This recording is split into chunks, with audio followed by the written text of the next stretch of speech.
وتيبانوا لك شحال؟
مساء الخير متتبعين لاباج فام بوزيتيف.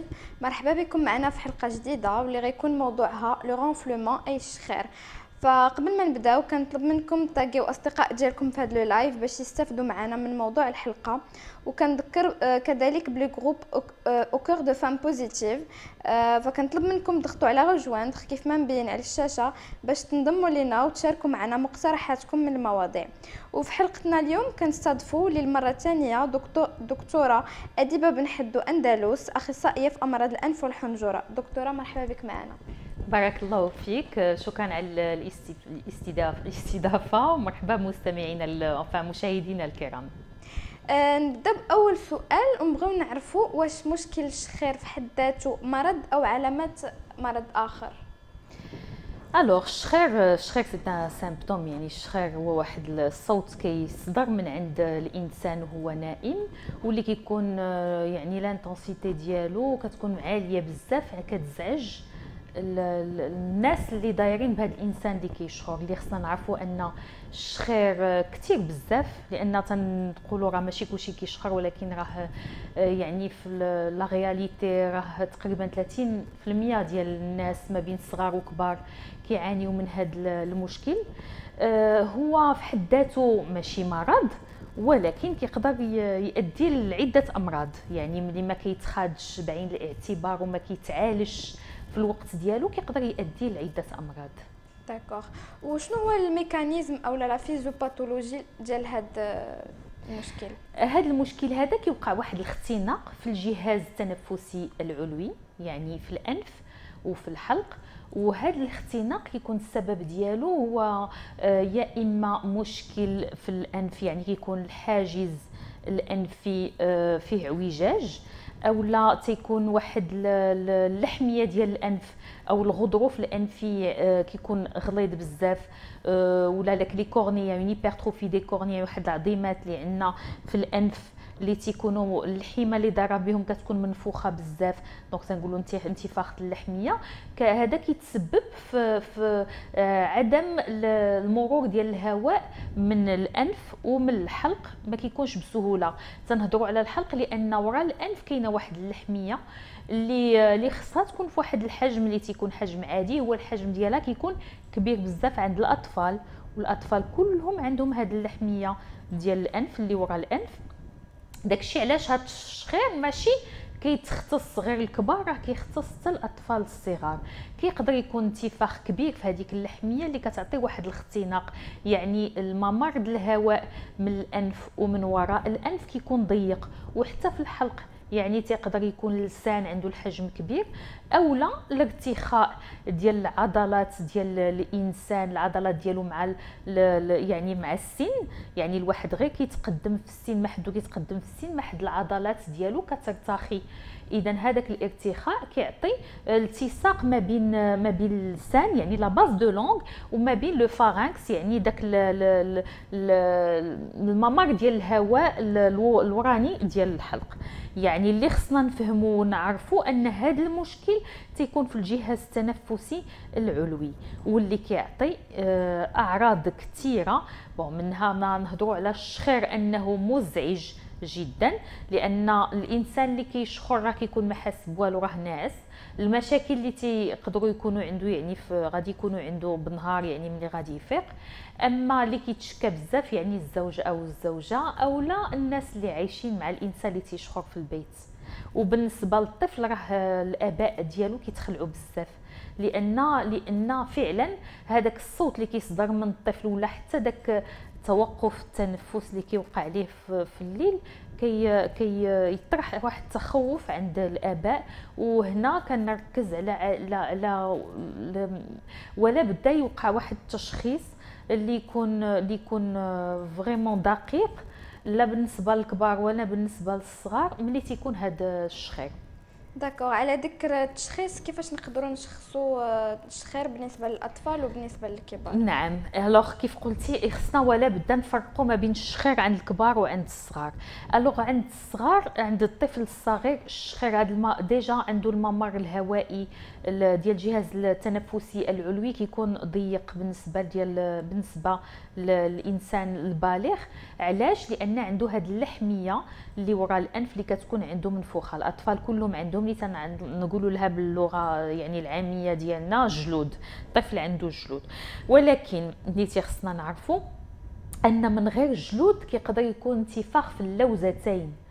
وملي كيكون انتفاخ في اللوزتين هما اللي تيكونوا مسؤولين بزاف على هذا الشخير اكثر من هذه اللحميه. اللحميه راه عند كل شيء، ولكن انتفاخ يعني الحجم ديال اللوزتين كيتختلف من طفل لاخر.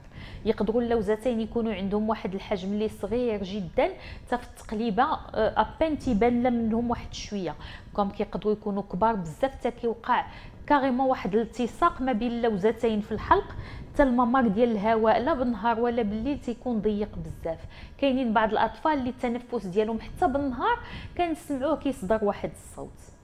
اذا عند الطفل التشخيص كيتكتفي غير باننا نقلبوا الحلق ديال هذاك الطفل، كننزلوا اللسان يعني بالضوء بالتقليبه ديال يعني الطبيب ديال طبيب الاطفال او طبيب عام، طبيب الانف والاذن والحنجره، يعني كلهم عندهم الكفاءه انهم يقلبوا الحلق ديال الطفل الصغير وتيبان هذاك الحجم ديال اللوزتين اللي كيكون كبر من القياس، يعني وقع فيه واحد الاختناق اللي مسبب واحد الاختناق وكيعطي صعوبه ديال مرور الهواء من الحلق.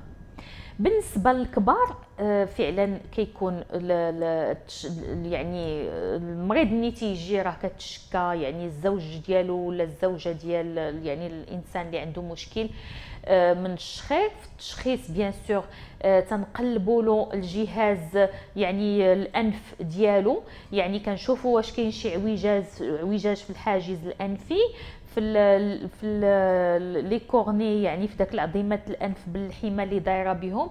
كنشوفوا واش كاين حتى مشكله الحساسيه، لانه الحساسيه كتعطي انتفاخ في اللحمه ديال النيف اللي حتى هي كتساعد على الاختناق ديال الانف.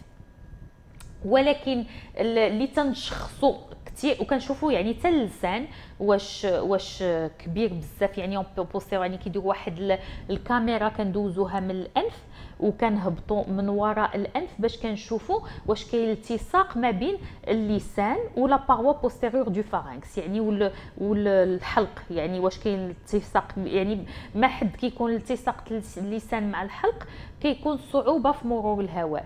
وكنشوفوا حتى لو فوال، يعني الها اللي فيه اللي كيكونوا معلقين فيه اللوزتين في الجناب، هذاك اللها كنشوفوا واش فيه ارتخاء.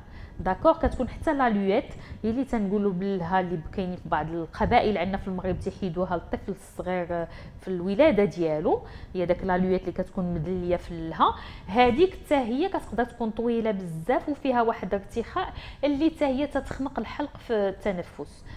وهذا الشيء تيوقع اكثريه في الليل.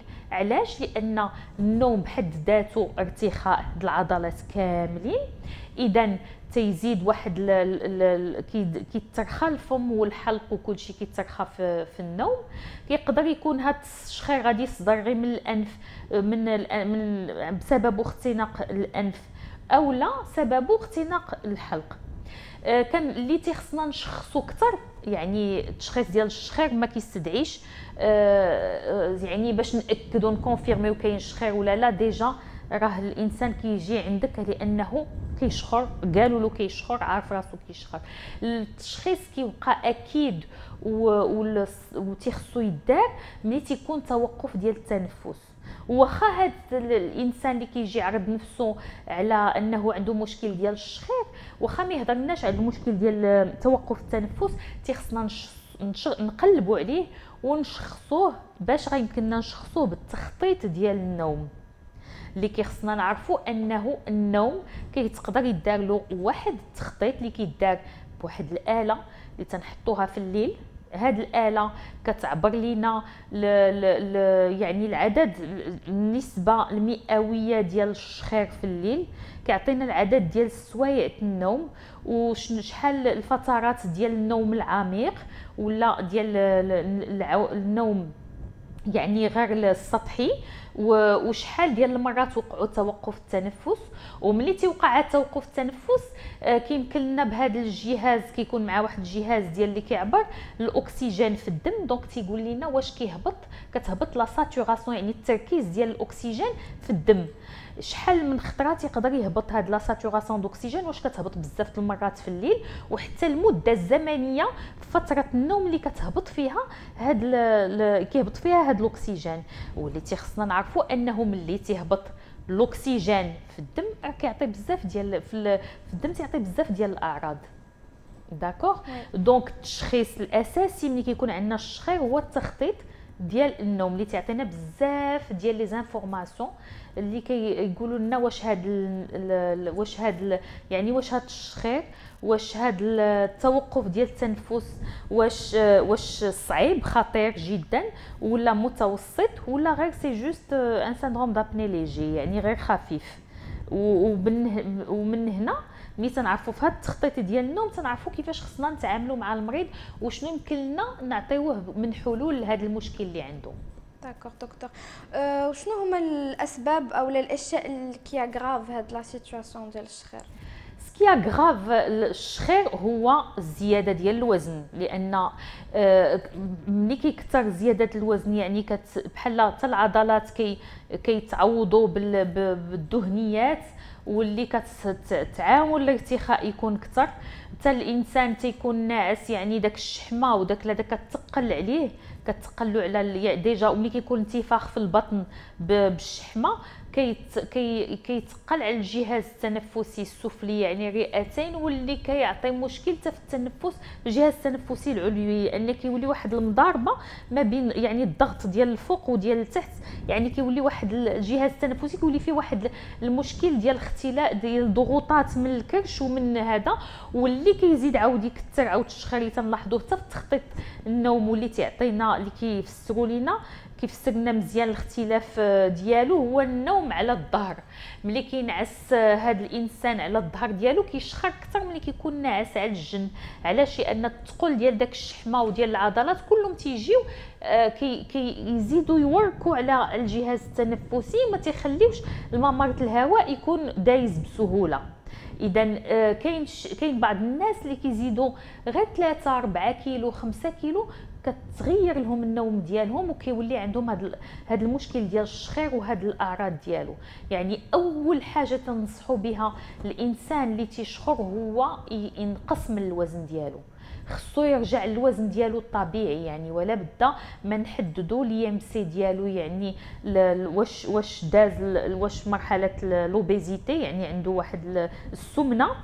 وبلا ما تكون السمنه راه كاين الانسان اللي تيبان لك انه ما غلطش بزاف ولكن ما موالماش هذيك زياده الوزن اللي تزاد، يعني 2 كيلو 3 5 كيلو تيقول انا ما تزاديتش بزاف ولكن هذاك شويه ديال الوزن كيأثر عليه. داكوغ دونك فوالا. واش التدخين والكحول عندهم علاقه بالشخير؟ والتدخين والكحول بيان سور لانهم راه حتى هما كيعطيو واحد الارتخاء، كيعطيو يعني الدماغ ما تيبقاش في الحاله الطبيعيه ديالو، وهما من العوامل اللي كتقدر تعطي الضغط ديال الدم والسكر وبزاف لي تروبل ميتابوليك بحال تنزيدوا الشخير على التدخين وعلى الكحول، وهذه كلها عوامل يعني تتساعد على ركوب الامراض في الجسد ديال الانسان. داكوغ. شنو هي مراحل التطور ديال الشخير وشنو هي العواقب في حاله عدم العلاج؟ ايوا جوستومون دابا ملي ما كيتعالجش هاد التشخير، عندنا داك التوقف التنفس في الليل لابني سومي، راها كتعطي بزاف ديال المشاكل اللي قلنا دي تروبل ميتابوليك، لان الانسان يقدر يولي عنده ضغط الدم يعني هيبرتوندو، يقدر يولي ديابيتيك، يطلع له الكوليسترول، لان النوم تيخص تكون عنده واحد الجوده، عندنا واحد العدد ديال الساعات النوم خصنا ننعسوها بجوده عاليه فيها فاش تقاد الذات ديالنا وكيتقاد الميتابوليزم ديالنا. الا الواحد ما نعش مزيان كيبقى كيتراكم نهار على نهار، انه يعني ما تتقاد حتى شي حاجه في الذات ديالو، يعني تيتعرض لبزاف ديال يقدر يتعرض لبزاف ديال الامراض. وهادشي تنلاحظوه انه الناس اللي تيشخروا بزاف كتلقاه ولا بدا عنده الطونسيون، عنده الضغط، عنده السكر، عنده هذا. وهذاك التوقف ديال التنفس في الليل راه ماشي مزيان، لان ما تيطلعش الاكسجين بزاف للراس وفي فتره كبيره. اللي تنلاحظوه هو حتى الاصابه بجلطات الدماغ، اللي لاحظنا انهم هاد الجلطات الدماغ كيوقعوا في الاخر ديال النعاس. شحال واحد تيكون ناعس وتيفيق الله يحفظ نصو، هذا كيوقعوا هاد الجلطات في الليل في وقت النعاس. وملي بدينا كنتهتموا بزاف بالدراسه ديال النوم وديال الشخير، اكتشفنا على ان هاد الناس هادو الاغلبيه ديالهم كيكون عندهم هاد لو سيندروم دابني سومي، يعني كيكون عندهم هاد المشكل ديال توقف النفس في الليل اللي كيتزاد مع الشخير، اللي كيكون مع الشخير مرافق الشخير، واللي كيعطيهم هاد المسائل اللي كيقدر يكون سبب في هاد المشاكل الصحيه اللي تقدر توقع لهم. داكوغ. دكتور، شنو هي مراحل العلاج وامتى كنلتجئوا للجراحه؟ العلاج هو اللي كنقترحوا على الانسان هو يعني اللي تخفيض الوزن، هذه مساله مهمه بزاف. ثانيا تيخص التخطيط ديال النوم، بعدا نقولوا واش هذا المشكل ديال هذا المشكل ديال لابني سومي واش خفيف ولا موسط ولا يعني مجهد بزاف ولا خطير بزاف. على حسب شنو غادي نلقاو كنقترحوا الحلول. الجراحه كتبقى اكيده ولا بد منها ملي تنلقاو في التشخيص عند طبيب الانف والاذن والحنجره مشكل في الانف، يعني بحال اللي قلت العويجاج في الحاجز الانفي، هو داك لو سيبتوم كي انتر لي دو نارين، لو سيبتوم نازال كيكون فيه عويجاج، كيقدر داك العويجاج يكون اون اس وكيقدر يعطي اختناق في الانف هذا يعني. ولا بدا تنديروا له الجراحه باش تنقادو باش نعاونوا انه داك الممر الهواء يكون مزيان. ليبرتروفي دي كورني يعني داك الحيمات العظيمات اللي في الجناب مغلفين بالحيمه، داك الحيمه كتقدر تكون كبيره بزاف، تنقدروا نضطروا اننا نقصوا من هذوك لي كورني باش كيتوسع الانف من الداخل والهواء تيدخل فيه مزيان. وكاينه الجراحه ديال اللها وديال اللوزتين الفيلو فارنغوبلاستي، يعني تنديروا واحد بحال قلتي جراحه تجميليه ديال اللها وديال الحلق، تنوسعوا الممر الهواء من الحلق. اما هادشي بالنسبه للانسان البالغ، اما بالنسبه للاطفال الحل ديال الشخير هو الجراحه ديال اللوزتين وديال اللحميه ديال الانف، كتعطي نتيجه مبهره. يعني شحال ديال الاطفال اللي كانوا كيشخروا كيوقع لهم التوقف ديال التنفس في الليل، دايوغ عند الاطفال قليل فاش نديروا التخطيط ديال النوم، تيلمون ملي هي تنقلبهم كيكون باينين داك اللوزتين كبار بزاف وعندهم اختناق في التنفس، وعندهم حتى التنفس بالنهار كيكون كيصدر واحد الصوت منه. هي ملي تنحيدوا غير الحلقم والجلود هذاك الطفل كيرجع للطبيعه ديالو. يعني بحال قلتي في 80% التجاوب كتكون الجراحه يعني كتكون هي الحل في 80% ديال الشخير عند الطفل. قليل فاش كيكون شي طفل اللي غادي نحيدوا له الحلقم والجلود ويبقى تيشخر، يعني يقدر يكون عنده مشكل اخر، سورتو عند الاطفال اللي عندهم تشوهات خلقيه ولا عندهم مشاكل ديال وقع لهم شي مشاكل من بعد الزياده اللي وقع دونك لي ار بي ام دونك لي روتار بسيكوموتور هادو كيكون داك الارتخاء ديجا د العضلات اللي عندهم هو السبب في الشخير. يعني ماشي غير الا زولنا اللوزتين والجلود راه غادي يتحل المشكل. كاينه الجراحه. دابا هضرنا على الجراحه عند الكبار حتى ديال الحلاقم، ديال بحال قلتي جراحه تجميليه ديال الها، الجراحه ديال الانف، وكاينه اوسي الجراحه ديال العظام ديال الوجه، اللي عندنا بعض المرات كيكونوا بعض الاشخاص عندهم هاد لا مانديبول كتكون داخله، يعني ملي كنشوفوهم دو بروفيل كنلقاو عندهم ان ريتروغناتيزم، يعني هاد الفك السفلي كيكون داخل. فورسيمون اللسان كيتبعو، وملي كيتبعو كيكون اختناق في الممر ديال الهواء. هنا تنضطروا نديروا الجراحه ديال كنقادوا هذا الفك السفلي كنجروه للقدام، يعني تنهرسوه ونقادوه ونديروا له واحد لي بلاك ديال الحديد باش يتجبر. حتى الفك العلوي حتى هو تنقدروا نقادوه، ملي كيكونوا داخلين بزاف كتكون حتى لا كلاس 3، يعني الفك العلوي داخل والفك السفلي خارج، حتى هو يقدر يتسبب في مشكل ديال، يعني على حسب الراديو ديال دو بروفيل، يعني ديال الجانبي ديال الوجه ملي تنديروه تيبان لينا واش كاين تشوه في العظام ديال الوجه، يعني الفك العلوي والسفلي اللي كنقدروا نديروا لهم الجراحه باش تنقادوهم باش يبقى هادشي ملي تكون المشكل في العظم كيكون متفاقم بزاف. اما ملي كيكون غير مشكل بسيط، يعني غير كلكو مليمتر، كنقدروا نقترحوا على المريض لا بروتيز دافونسي مونديبولير. هي واحد لا بروتيز، واحد لاباغي، يعني واحد الاله اللي تنديروه في الفم ديالو بالليل، كيديرها غير من الليل بالليل، اللي كتساعد على انها تخرج الفك السفلي على العلوي باش كتليبيري اللسان كيتبع حتى هو وكيولي ممر الهواء سهل. هذا الاقتراح بعض المرات تنقترحوه حتى عند المرضى اللي عندهم هذا المشكل ديال سيندروم دابني سيفير، يعني ملي تيكون واخا ملي يكون خطير حتى هو تنقدروا نقترحوه. داكوغ، دونك دابا هنا تنهضروا على الجراحه. داكوغ، واضح دكتوره. ناخذوا مشاهدينا واحد الفاصل قصير ونرجعوا لكم.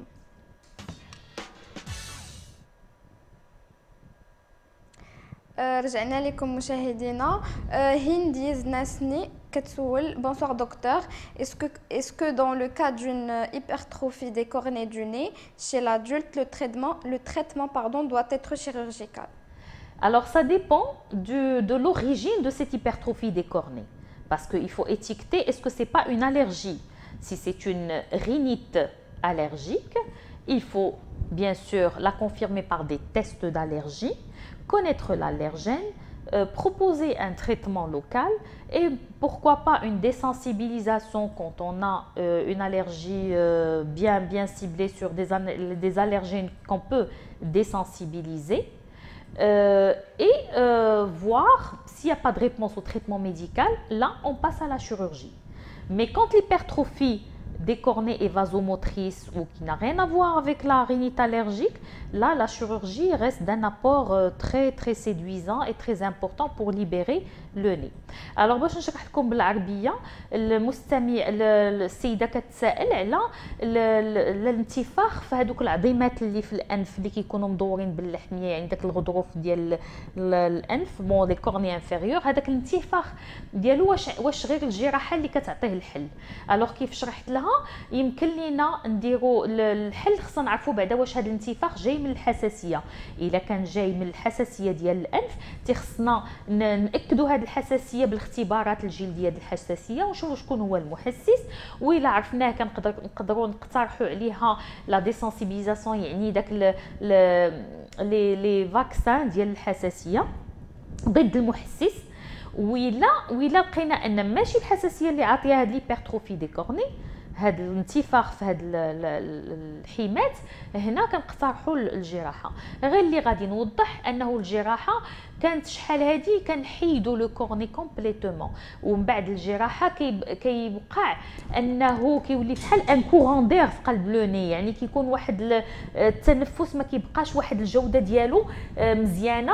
المرضى تيتشكاو من بعد العمليه. دابا ما بقيناش نحيدوا لو كورني، يعني كنحترموا الجهات العظم ديال الكورني، تنحيدوا غير الفائض ديال داك اللحم اللي هو منفوخ، هو اللي تنحيدو وتنكويوه باش ما يعاودش، باش ما يخلفش. وديجا هذاك اللحم اللي داك الطرف اللحم ديال اللي تنحيدو راه كافي انه يقاد التنفس، كيولي التنفس ساهل، كيولي مزيان، وما محتاجيش اننا نحيدو هذاك العظيم، وما تيوقعوش مشاكل من بعد العمليه. يعني ماشي شي عمليه اللي خطيره، وكيقدر تصاحبها العمليه ديال اننا تنقادو حتى الكرواج ديال النيف باش يكون التنفس من اليمين واليسار بحال.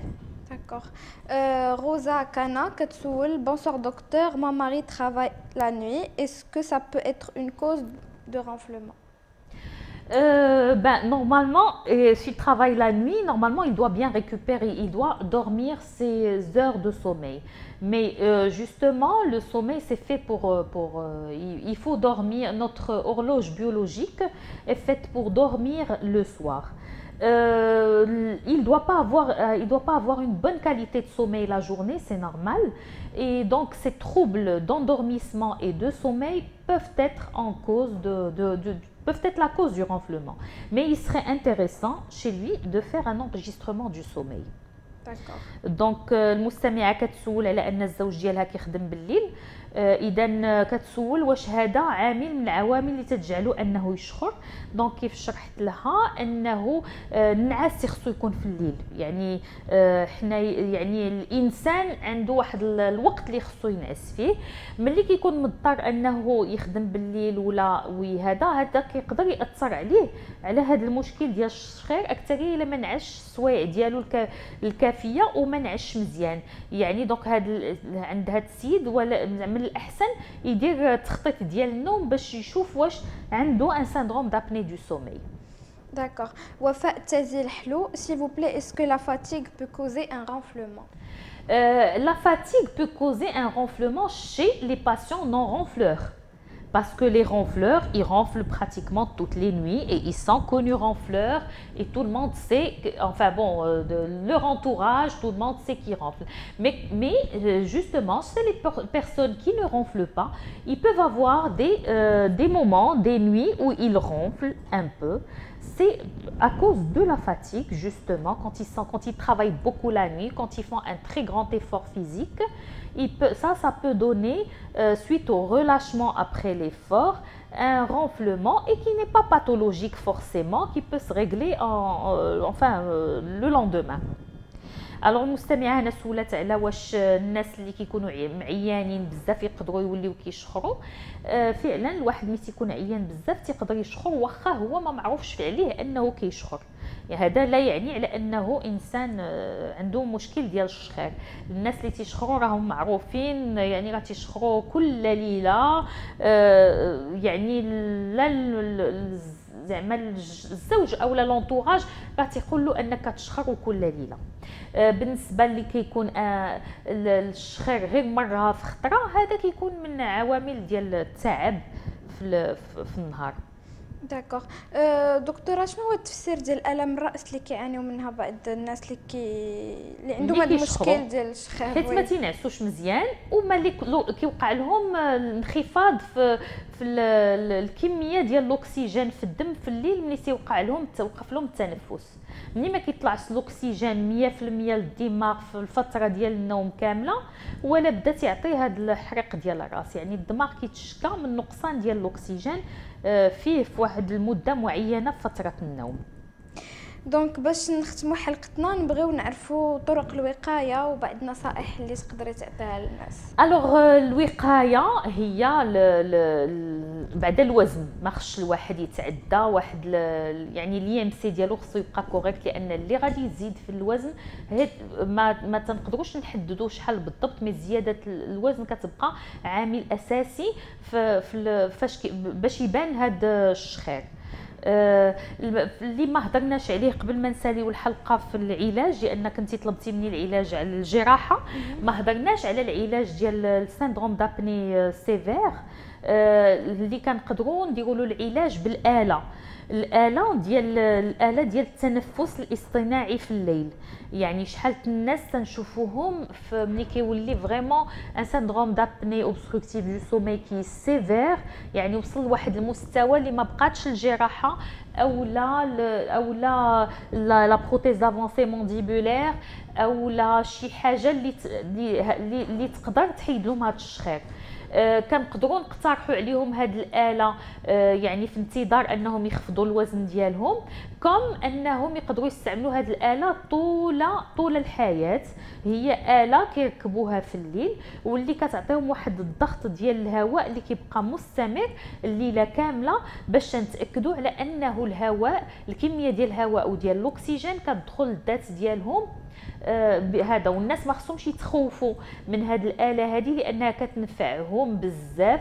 الجوده ديال النوم كتولي كبيره وتيقدروا وتيوليو حتى لاكتيفيتي ديالهم، يعني المردوديه ديال الخدمه ديالهم في النهار كتولي مزيانه، حيت اللي خصنا نعرفوا ان الانسان اللي كيبات كيشخر كتكون الجوده ديال النوم ديالو قليله بزاف.